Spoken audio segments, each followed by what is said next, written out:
It's critical when doing any work around the vehicle to make sure that you have a 360 look around the vehicle to make sure it's safe. You might be working near a busy road, there might be trees, there might be trip hazards, there might be rain, potholes, magpies attacking. There are potential dangers everywhere. It's critical to take those into account before you conduct your training. If it's not safe, either pause and wait or choose another area for your training activities. Okay, just checking the vehicle for safety. First of all, just making sure that the vehicle isn't slumping to one side or anything, and that it's got number plates fitted correctly on the front and the back. And also just checking for any damage to the front, left and right of the casing of the lights or just the lights themselves. Then as I approach the vehicle and come around to the left, I check the tires, make sure there's 1.5mm tread depth. If I just take a little close look here, there's an arrow that points up to the tread depth where indicated just here. If that's the same level, then we know that we're down to 1.5 and with the tires replaced. Also just checking that there's no chunks or bulges or anything out of the tire. Then as I come up, I just check the windscreen for cracks or chips, make sure that the wiper blades here, the rubber's nice and soft. Check that the mirrors haven't been knocked or anything like that. Make sure the doors open and close. Make sure all the windows go up and down as well. Make sure there's no panel damage. Then I come to the back right tire and check that one as well. And then I make sure that the petrol cap is closed. Check the back right brake light. Check the number plate. Check the rear wiper. Check the back brake light as well. And come around and then check the passenger side back right tire. Again, check the tread depth. Check if there's any damage or anything. Make sure the doors open and closed, windows go up and down, mirror it, and then checking the windscreen on the right side, making sure that the wiper blades are nice and clean, and then coming down and checking this tyre, passenger side front. Again, check the tread depth and also for any other damage.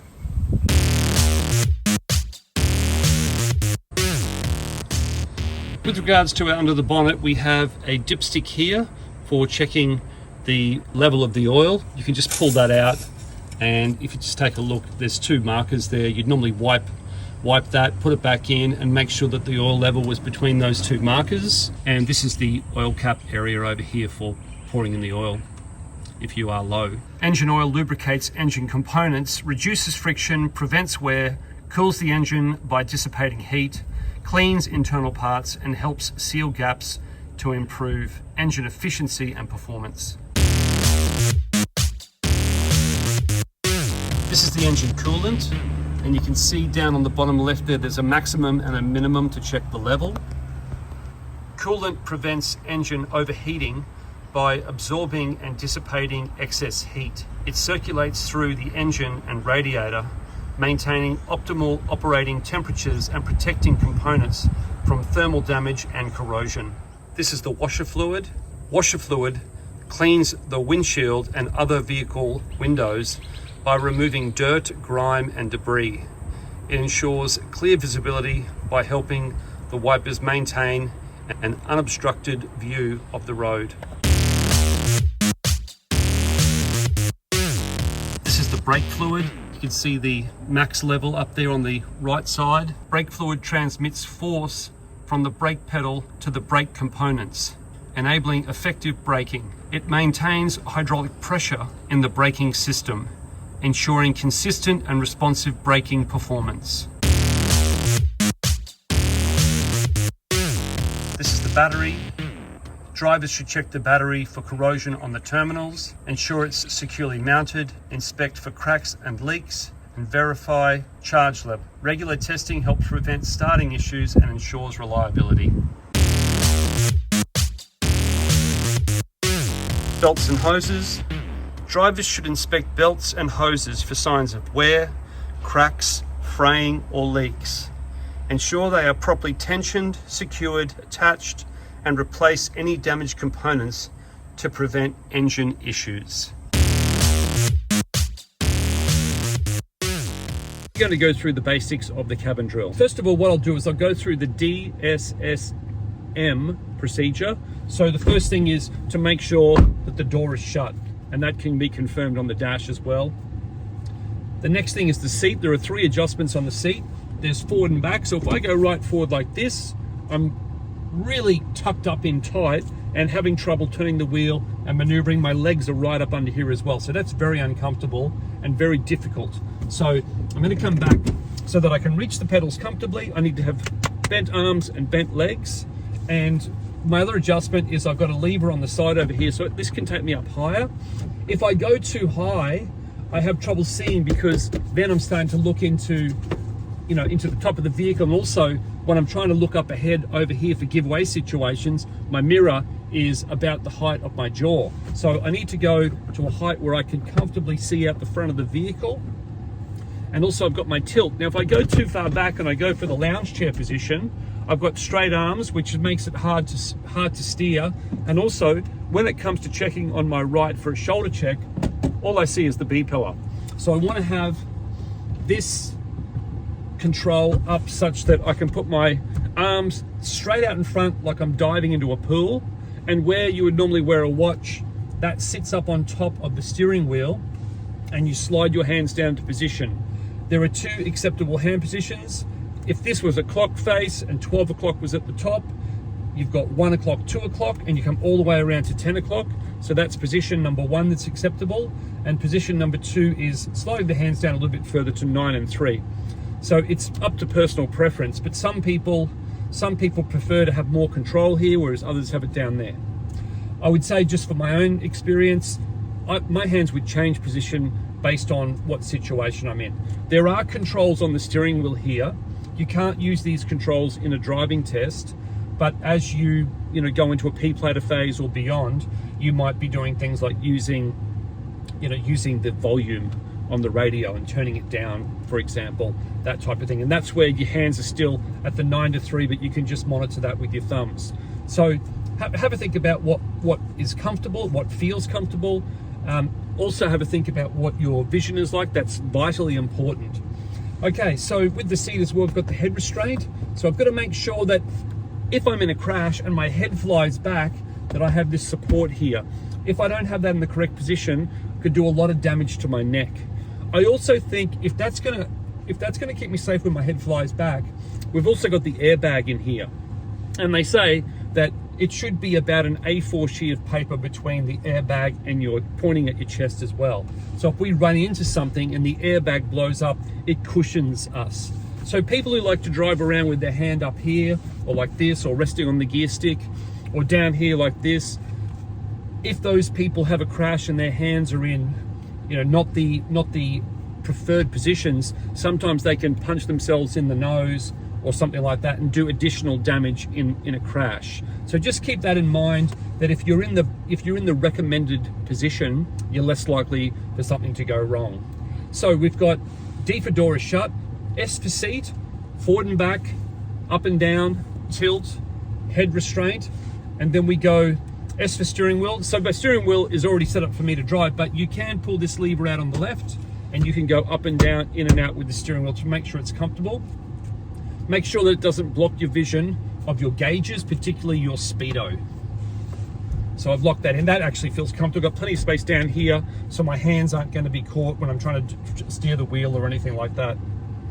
Then we go S for seatbelt. The seatbelt, there is a height adjuster over here, so you can put it up if you're tall, or you can take it down lower if required. And then when I pull the seatbelt out, I make sure that it's nice and flat. There's no twists in it. It should lock in if required. And I hear it go click, and it goes into the little holster here. When I'm releasing, same again, listen and make sure that it's releasing. Door, seat, steering wheel, seat belt. I'm set up to drive. What I will do next is go to M for mirrors. I go to my central mirror and I make sure that when I look at my central mirror, I don't put my smudgy fingers all over the mirror. I just make sure that as I'm looking up ahead, that if I go to my central mirror, I've got good vision out the back. So I try and keep my head in a position when I'm testing that to be able to do so. Then with my side mirrors, I have my little control over on the side over here, and it can flick to left and right. So if I go to the right, there's a little toggle here for up, down. Some people like to set the mirrors up so that you're just looking beyond the car and you're maximizing the range of the mirrors. No problem at all. I don't have a problem with that. But just for me personally, I like to be able to have the mirrors so that I can actually see the door handles in the left side of the mirror. The first door handle is in the bottom left of my mirror, and the second door handle, the back one, is halfway up. Same on this side. Flick it to the left, set it up. You might be wondering why. Okay, one reason why is that left mirror with the door handles, when it comes to doing a straight line reverse, that's one of your visual references. Line the door handles up where the concrete meets the bitumen. When you're doing a reverse park, there is a technique that you can use those door handles, particularly that first door handle there, as a reference point for doing a reverse park. So there's two reasons why that can be helpful in a driver training situation. It's up to you to work out what works for you, but the main thing is that you want to maximize your vision down the sides, and you actually want to use your mirrors. When we look straight out the front of the vehicle, and we call that our central vision, we have a defined area that we're looking at. So it might be observing the road up ahead. But as we go around to what's called our peripheral vision, we've got our side vision. It's not as clear. So you might know that there's possibly someone walking up to a pedestrian crossing over here or over here, but it's only when you actually turn and look at them that you see that that person is coming along. So we're sensitive to any movement to the sides. So one of the key principles of driving is to keep your eyes on the move. So we're not just looking bolt straight ahead, but as we have a pedestrian crossing or a roundabout or an intersection or a train line, we're actually turning our head and checking. We do have these A-pillars on each side, which do block your vision. So as I come up to a pedestrian crossing, someone can be standing behind there. So when I'm driving, I don't just have it that I'm sitting here like this. I might have to move my position so that I can see what's coming. So just be wary of that as well. Also just be wary if you're using sun visors. Like sometimes the person in the passenger seat has this sun visor down and I can't see, and I say, can you just put the sun visor up so I can actually see what's going on? Safety is more important than anything else. So any obstructions in the way, make sure you clear those as well. Okay, so we've got our mirrors set up. Following on from the comment about the peripheral vision, which is about 140, we've got to check what's called our blind spot. So my mirrors have a limited range of what they can pick up down the side of the vehicle. My peripheral vision also has a limitation. So what I need to do is, if I'm going to leave the curb, make a lane change, merge, do a U-turn, I actually need to physically look by turning my head and making sure that it's all clear out to the sides. If I'm going to the left, I need to check that it's all clear as well. And again, this left head restraint and the passenger's head can get in the way as well, so you may need to move within the seat. Part of the responsibility of driving is to actually making sure that you're checking that it's clear every time you move into a potentially dangerous situation. So recapping, D for door, S for seat, S for steering wheel, S for seatbelt, M for mirrors. We've covered our blind spots and we've covered our shoulder checks as well. Personally, what I like to do then is familiarize myself with the vehicle. So I then go to the steering wheel controls. So we've got our horn up on top here to be used in an emergency situation. The last time I used my horn, someone was backing out in a car park, and I don't know whether they would have had a reversing camera or not, or whether they were using it, but they looked like they were going to back into me, and I just lightly beeped to draw their attention to the situation, and then they stopped. So that would be the example, rather than an aggressive mode, or, you know, like a lot of people toot the horn and wave to people and things like that. That's actually not what it's designed for. So we also have stalks on the side here. So over on this one, I've got the right indicator and the left indicator. If your hands are in the correct position on the steering wheel, you can just put your fingers out and flick those on. They will flick off automatically when you straighten up. Sometimes in a situation, your steering wheel may not have turned enough to automatically flick those off. No dramas, you may have to do it manually. There are also times when you put the indicators on and they flick off too early, you may need to reapply them. So we've got our left and right indicators, and if you turn the actual dial here on the end, it's got a little O, which is off, and then we've got park lights, headlights. Push the stick away, high beam on, a blue light comes on the left, high beam off. Or you can just flick the high beam by bringing it back.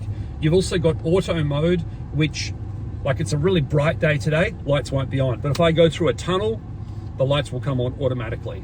So I'll just leave those on auto at the moment. Then over on this side, I've got, if I pull the stalk towards me, I activate the front washers and wipers. If I want to control the speed, I can just go down and I can flick those off. If I want to do the back washers and wipers, I push this stalk away and it activates those as well. And again, I've got speed controls, etc. You've also can turn your dial here for intermittent if you want to, for example, have it such that the wipers are going just for a little bit of light rain, and then you can speed them up, etc. So there are our steering wheel controls. We've got cruise control, radio controls, hands-free on the phone. Again, do that once you've got your license. You can learn the finer points of drive, but at the moment you can't use those in a test. So let's just focus on the parts that are relevant for a driving test and for a learner phase, let's say.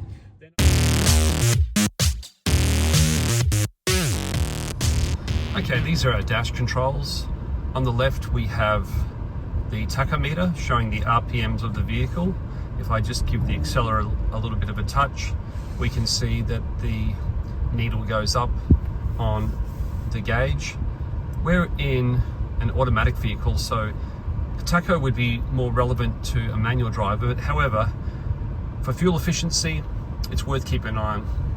Over here we can see that there's a red light for the seatbelt not being fitted, so if I fit the seatbelt, that light will go out. We've also got the park brake light on.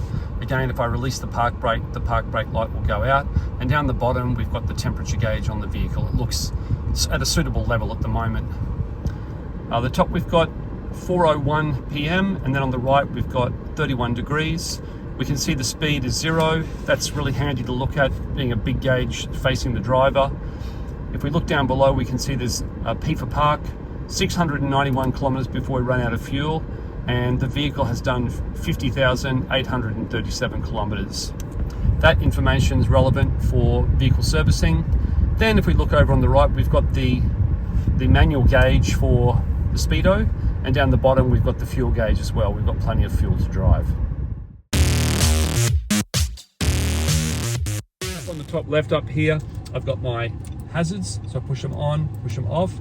You would use those in an emergency situation. For example, broken down on the side of the road. It communicates to other people, the 2 front indicators flash, the 2 back indicators flash, that there's some sort of an emergency, e.g. my car might not start or something like that. Other drivers can slow down or avoid you as a result. So it's good to communicate. Then we've got the radio here, but it's also the reversing camera. So if I put the vehicle into reverse, I can see what's out the back of the vehicle. You can't 100% just use your camera in a driving test when you're reversing. That would lead to a critical driving error. You actually need to, as we said before, keep your eyes on the move, and you need to actually turn your head and look out the back. So before I back out of this situation that I'm in now, I need to turn my head, put my chin to my shoulder and look out the back. Notice that I can actually steer with one hand up on top and bracing with the left, or if you've really got good flexibility, you can have 2 hands and look over like that.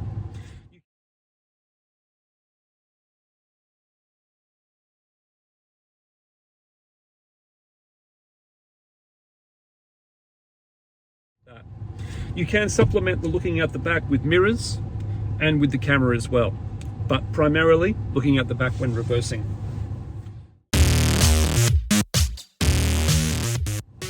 Working down, we've got our air conditioning area. Okay, so we've got fan speed here, on and off on the AC. We've got the air coming out of the vents to your face. These ones face and down in the feet area. We've got feet only. This one here is feet and demister, which is the front part up here. Then down here we've got the front and rear demisters, and here is the recirculated air. Over here we have cool through to warm air, and if we want to go to maximum aircon, we go to that one there. Now we're going to our gears. We've got park, reverse, neutral and drive, and then over here we've got a plus minus where you can actually take control of the gears, and let's call it a manual mode where you can click the stick forward and go up and down through the gears. If I want to actually move the stick, I need to put my foot on the foot brake, and then I need to push this safety latch in at the back of the stick here, and then I can pull it into reverse.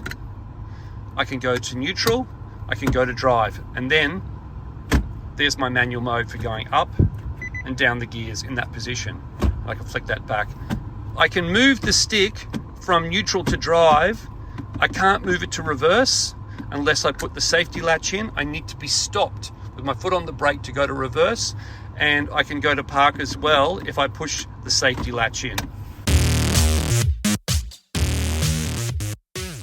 I'm just down on the foot pedals now. We've got the accelerator on the right, the brake in the middle, and then in this particular vehicle, the park brake's over on the left. It's currently on. You would push that in and release that to bring it off. There are many different types of park brakes in vehicles these days, but this happens to be the one in this Nissan X-Trail. It's important to make sure that the seatbelts do their job. There's no fraying or anything like that. I've just opened up the glove box, shutting it, making sure it's okay. Also with a training vehicle, we've got to have this yellow sticker saying this vehicle is fitted with auxiliary driver controls, only to be used for driver training purposes by an accredited driver trainer. Then we go down here on the left side and we can see the accelerator and the brake. This is an automatic vehicle. And over here, it's worth keeping some hand sanitizer as well. And then up here we've got a little mirror, which there's the normal central mirror, but we also have an additional mirror here for the trainer to be able to see out the back of the vehicle. Just up from the accelerator, we've got on the left the bonnet latch, and on the right the latch for the fuel. You just pull those out to open them up.